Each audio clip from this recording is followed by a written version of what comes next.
Hello and welcome to S class. Students, आज आपण effect of impurities and temperature on the surface tension.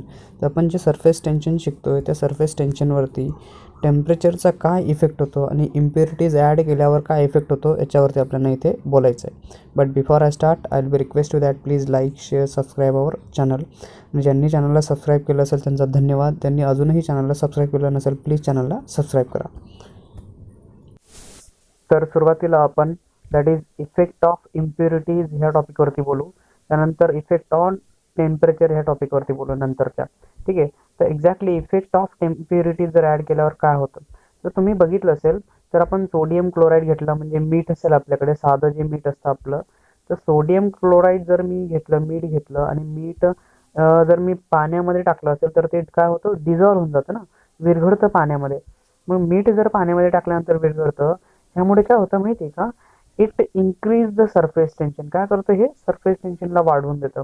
म्हणजे पाण्यामध्ये जे solution तयार झालेलं आहे सध्याचं हे जर आपलं पाणी असेल तर पाण्यामध्ये जर हे मॉलिक्युल्स असतील वॉटरचे, ठीक आहे ना, जर आपण मॉलिक्युल्सचा हे पाण्याचा विचार करतोय असा तर पाण्यामध्ये तुम्ही जर बघितलं असेल तर हे पाण्याचे मॉलिक्युल्स आहेत. ठीक आहे. तर ह्या पाण्याच्या मॉलिक्युल्समध्ये सम अमाऊंट ऑफ काय होतं माहिती आहे का, जे आपले सॉल्टचे मॉलिक्यूल होते ना याच्यामध्ये ॲड होऊन जातात. आणि यामुळे काय होतं की जे मॉलिक्युल्स पहिले थोडेसे डिफरंट म्हणजे त्यांच्यामध्ये थोडंसं डिफरन्स होता, मॉलिक्युलर डिफरन्स म्हणजे स्पेस होता. त्या स्पेसच्या मध्ये हे सॉल्टचे मॉलिक्यूल काय होतात विरघळतात. आणि डिझॉल्व्ह झाल्यामुळे हे काय करतं दॅट इज याचं जे सरफेसचं टेन्शन आहे ते इन्क्रीज करून देतं. म्हणून that Wien the sodium salt असेल तर पाण्यामध्ये जर डिझॉल्व्ह झालं तर जे सोल्युशन तयार होतंय काय करतं ते सरफेस टेन्शनला इन्क्रीज करून देतं. म्हणजे बेसिकली पाण्याचं सरफेस टेन्शन जे पहिले होतं त्यापेक्षा जास्त करून देतं. म्हणजे सरफेस टेन्शन काय होतं इथे इन्क्रीज होतं.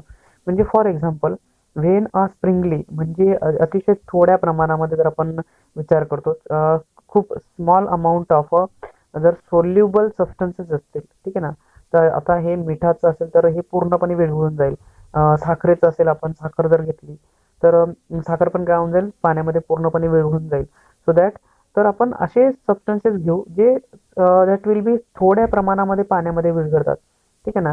मग अशा केसमध्ये जर आपण घेतलं लाईक फिनॉल असतं आपला, म्हणजे हा फिनॉल जसं आपण म्हणतो ना आपलं जंतुनाशक असतं त्याप्रमाणे हा आपण फिनॉल कन्सिडर करतो. आणि परत एक डिटर्जंटची आपली पावडर असते बरोबर, डिटर्जंट पावडर जो निरमा वगैरे असतो आपला त्या निरमासारखे किंवा फिनॉल सारखे आपण जे फरशी साफ करण्यासाठी फिनॉलचा यूज करतो. असे जे सबस्टन्सेस असतात हा फिनॉल आहे. तर हा डिटर्जंट आपण घेतो. तर ह्यांना जर आपण मिक्स केलं वॉटरमध्ये पाण्यामध्ये टाकल्यानंतर काय होणार आहे दॅट इज द यांचे जे सरफेस टेन्शन्स आहेत ह्यामुळे जे पाण्याचं सरफेस टेन्शन आहे दॅट विल बी कमी होऊन जातं. काय होतं डिक्रीज होतं. कारण तुम्हाला सगळ्यांना माहिती आहे डिटर्जंटचं काम काय आहे की डिटर्जंट जर मी कोल्ड वॉटरमध्ये टाकतोय ना तर कोल्ड वॉटरमध्ये त्याचं सरफेस टेन्शन काय होऊन जातं पाण्याचं डिक्रीज होतं. आणि जर पाण्याचं सरफेस टेन्शन डिक्रीज झालं तर क्लॉथमध्ये जो आपला फायबर आहे, ठीक आहे ना, तर त्यामध्ये काय होत जाईल ते ॲड होत जाईल. म्हणजे फॉर एक्झाम्पल नीट बघू आपण याला की इथे बघा की due to addition of the detergent water make a good contact with the fibre so and able to remove the stain. ठीक आहे ना, able to remove the stains.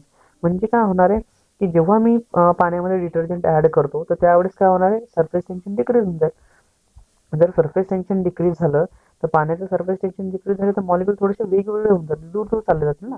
तर त्यामुळे काय होणार आहे की हा जो आपला फायबर आहे फॅब्रिक आहे जो कुठलाही कॉटन आपण कपडा आपण घेतोय त्या कपड्याला आपण धुतोय क्लीन करतोय तर हा क्लीन करणाऱ्या कपड्यामध्ये हे जे कॉन्टॅक्ट असेल पाण्याचं ते वाढून जाईल, इन्क्रीज होऊन जाईल. म्हणजे water makes an a good contact with the fabric and able to remove the stain. म्हणजे जो कुठलाही डाग जो असेल तो डाग काय होऊन जाईल इझिली रिमूव्ह होऊन जाईल. तुम्ही व्हॅनिश नावाचं डिटर्जंट ऐकलं असेल तर व्हॅनिश पण काय काम करतं it try to minimise the surface जो सरफेस टेन्शन आहे त्या सरफेस टेन्शनला डिक्रीज करतं. तर वेगवेगळे जे डिटर्जंट्स आहेत त्यांचं कामच ते आहे ते could be try to minimise the म्हणजे ते सरफेस टेन्शनला डिक्रीज करण्याचं काम करतात. आणि after decreasing the surface tension that ते able to remove the stains म्हणजे जो डाग आहे तो रिमूव्ह होऊन जातो. परत वेन अँड इनसोल्युबल म्हणजे अशा इम्प्युरिटीज इथे तर बघितलं आपण की पहिलं जे एक्झाम्पल होतं हे कम्प्लिटली सोल्युबल आहे. दुसरं स्प्रिंगली म्हणजे थोड्या प्रमाणामध्ये सोल्युबल होणारे जे इम्प्युरिटीज होतात. But if we consider that and when insoluble म्हणजे सोल्युबल नाही जे मिक्स होत नाहीये पाण्यामध्ये, अशा जर इनसोल्युबल अशा जे इम्प्युरिटीजचा आपण विचार केला that added in to the water, surface tension of the water will be decreases. ठीक आहे ना, यावेळेस काय होतं, द सरफेस टेन्शन डिक्रीज होतं. लाईक जर आपण सरफेस टेन्शन डिक्रीज होणारे इनसोल्युबल इम्प्युरिटीजचा विचार केला तर डस्ट जर आपण मेर्क्युरीमध्ये टाकून दिली, म्हणजे आपले जो पारा असतो, पाऱ्यामध्ये जर थोडीशी डस्ट आली, ठीक आहे ना, डस्ट पावडर जर मर्क्युरीमध्ये मिक्स झाली किंवा पाण्यामध्ये जर डस्ट येऊन गेलेली ना, ठीक आहे ना, तर अशा वेळेस हे जे सरफेस टेन्शन होतं वॉटरचं ते काय होतं, डिक्रीज होणार आहे. सो दॅट हिअर मग इथे जी इम्प्युरिटीमध्ये आपला म्हणजे इनसोल्युबल, आता डस्ट घेतली आपण तर ती मर्क्युरीमध्ये तर विरघळणार नाही. ठीक आहे, तर अशा केसमध्ये जी डस्ट आहे ती विरघळत नाहीये मर्क्युरीमध्ये, तर जोपर्यंत मी पूर्ण डस्ट मर्क्युरीच्या याच्यामधून मर्क्युरीमधून जर कम्प्लिटली रिमूव्ह करत नाही, ठीक आहे ना, that will B unless the dust is completely remove from the mercury, तोपर्यंत त्याचा जो स्पेरिकल शेप आहे तो येणार नाही. म्हणजे हा जर स्पेरिकल शेप आणायचा असेल, त्याच्यामध्ये असणाऱ्या ह्या ज्या डस्टच्या इम्प्युरिटीज आहेत त्या मला पहिले काय करावं लागतील, त्याच्यामधून रिमूव्ह करावं लागतील. तरच काय होईल, आफ्टर रिमूव्हिंग दिस डस्ट, जर मी रिमूव्ह करून घेतली तर मग तो काय करेल, एक स्पेरिकल शेप घेईल. अदरवाईज ती मर्क्युरी जी आहे आपली ती स्पेरिकल शेप घेणार नाही. अशा स्पेरिकल शेप इथे तयार होत नाही. तर याच्यासाठी काय करावं लागेल, ती इम्प्युरिटी रिमूव्ह करावं लागेल.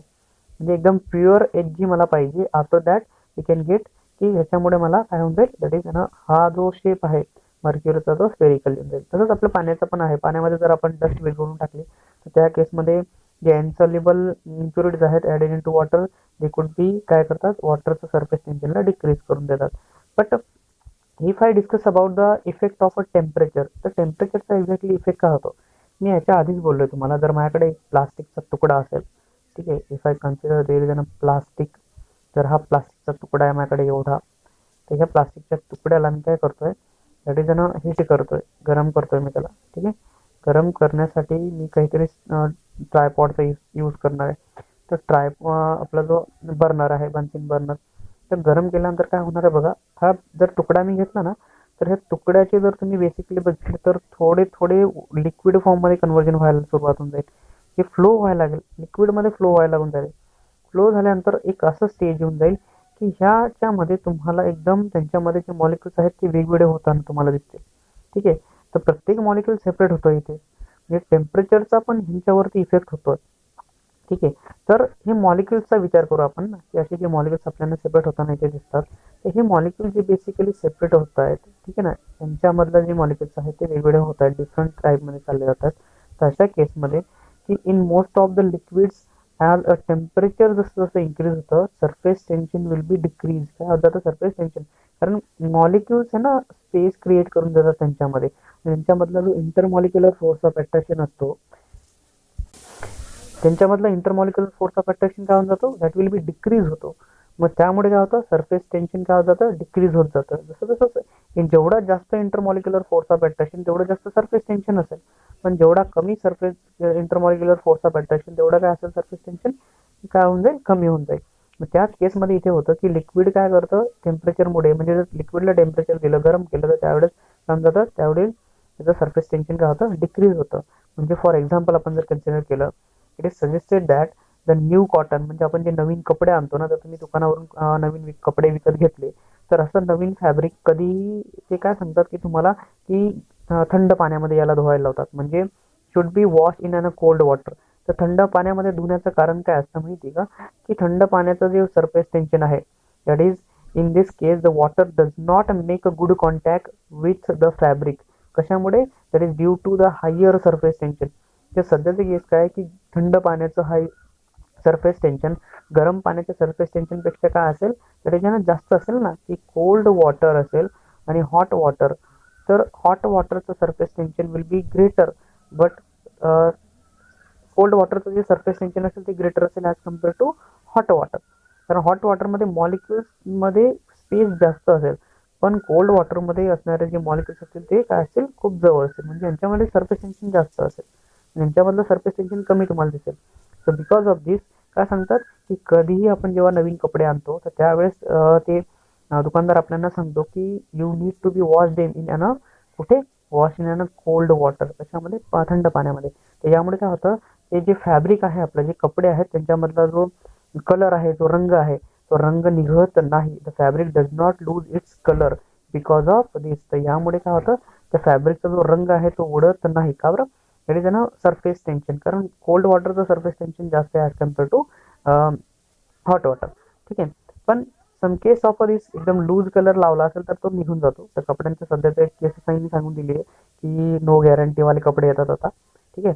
तर मग पुढचा आपण जर विचार केला की जर हॉट वॉटर असेल is use to remove the tough stain. म्हणजे हॉट वॉटर कधीही जे खूप जास्त असा गडद असा जर स्टेन म्हणजे डाग पडला असेल, खूप तेलाचा डाग असेल किंवा ऑइल वगैरेचा डाग आपल्यावरती, खूप जास्त ऑइल असेल किंवा गाडी वगैरेचं वॉशिंगचा ऑइल असेल किंवा खूप स्टेन असा डाग आहे जो निघतच नाहीये थंड पाण्यामध्ये. ठीक आहे. साबणाने निघत नाहीये, डिटर्जंटने निघत नाही. मग अशा वेळेस काय करतात माहिती का, अशा याच्यासाठी बरेचसे लिक्विड्स पण येतात. पण आपण सध्या विचार करू हॉट वॉटर बद्दल. तर याचे जे स्टेन आहेत, जे डाग आहेत, टफ डाग आहेत, त्यांना काढण्यासाठी काय केलं जातं, हॉट वॉटरचा यूज केला जातो. म्हणजे that hot water use to remove the stain. ठीक आहे. Then on a fabric because of its lower surface. त्यांच्या त्या लोअर सरफेस टेन्शनमुळे काय केलं जातं, त्या लोअर सरफेस टेन्शनमुळे काय होतं की वॉटर जास्त कॉन्टॅक्ट तयार करतो त्या स्टेन सोबत.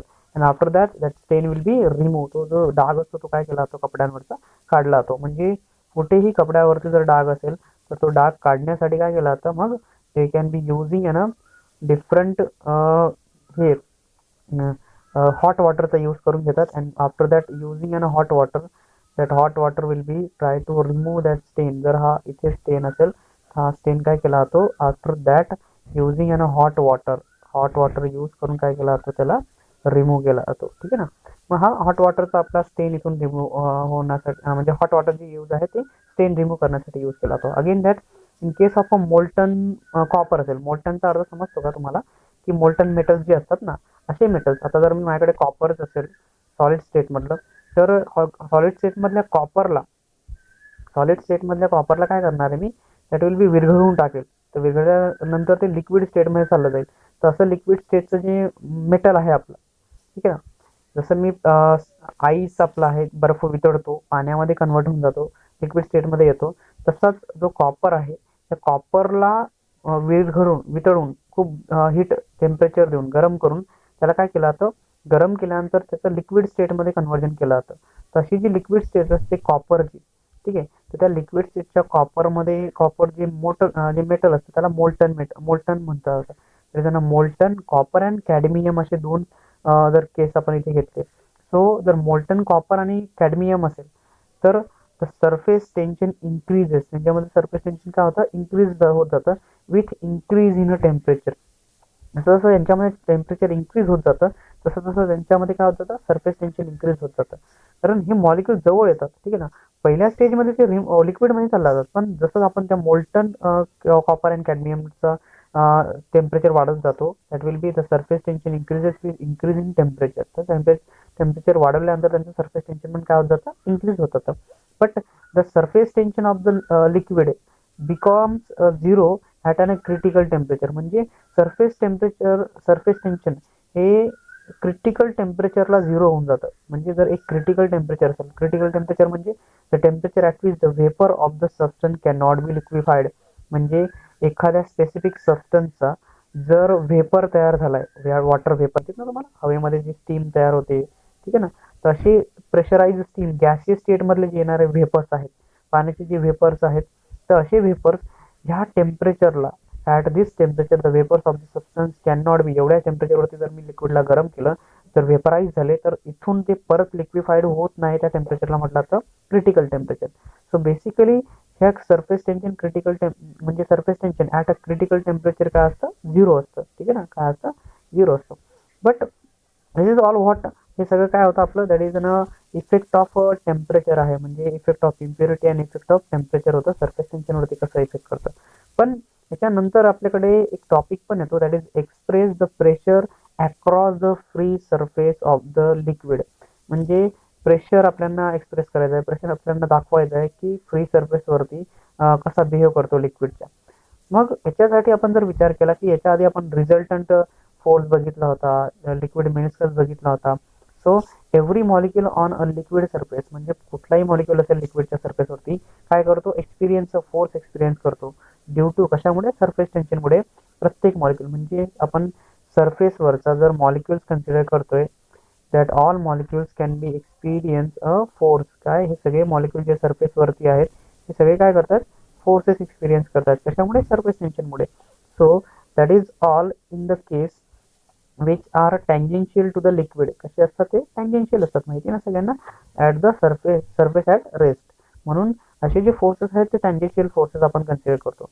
मग टँजेंट आपण ड्रॉ केली होती आपल्या मागच्या लेक्चर्समध्ये. So that the direction of the resultant force, जो रिझल्टंट फोर्सचा जो डिरेक्शन आहे of the surface tension acting on the molecule, जो मॉलिक्यूलवरती जो रिझल्टंट फोर्स लागायचा आपला AR आपण जो घेतला आहे मागच्या लेक्चरमध्ये, बघा जरा. That will be the surface tension acting on the molecule on the liquid surface. कशावरती डिपेंड करतो, शेप ऑफ द लिक्विड सरफेसवरती काय करतो, तो डिपेंड करतो की शेप कसा तयार होणार आहे. हा रिझल्टंट त्याला डिसाईड करताना दाखवतो. म्हणजे सरफेस टेन्शन कसं लागणार आहे, लिक्विड कुठलं आहे, सबस्टन्स कुठलं आहे, त्याच्यावरती हा काय करतो, बिहेव करतो. मग जर आपण FA ला कन्सिडर केलं की F of A will be downward force आहे ड्यू टू ॲटमॉस्फेरिक प्रेशर. म्हणजे ॲटमॉस्फेरिक प्रेशरमुळे FA हा फोर्स लागतोय. ठीक आहे. सो अगेन, आणि A आणि B असे दोन मॉलिक्युल्स आपण कन्सिडर करू की हा जर सरफेस असेल तर त्या सरफेसच्या एक्झॅक्टली अबव अँड बिलो आहे. हा जर A असेल आणि हा काय असेल, B. हे दोन सरफेस एक्झॅक्टली. पण त्यांची जी लेवल आहे, लेवल डिफरन्स जर A आणि B चं मी कन्सिडर करतो, ती लेवल डिफरन्स एक्झॅक्टली 0 आहे. कारण ह्या 0 डिफरन्समुळे काय होईल, ते जे प्रेशर डिफरन्स असेल, म्हणजे ड्यू टू दिस ते does not contribute anything with the pressure. तर ते प्रेशर सोबत काही कंट्रीब्यूट करणार आहे, त्यांचा कुठलाही इफेक्ट इथे होणार नाही प्रेशर डिफरन्सचा. आणि त्यानंतर एक प्रेशर जो असेल पॉईंट A वरती, हा ॲटमॉस्फेरिक प्रेशर आपण कन्सिडर करतो. अँड एक अजून एक आहे that FT, that is an resultant force due to surface tension. तर हे सगळे एक जे इथे आपण कन्सिडरेशन केलेलं आहे, दिस ऑल कन्सिडरेशन वरती आपण एक अजून लेक्चर घेऊ. त्या डिफरंट लेक्चरमध्ये आपण त्याला अजून चांगल्या पद्धतीने एक्सप्लेन करण्याचा प्रयत्न करेल मी तुम्हाला. But before I end, I will be again request to that please like share subscribe our channel.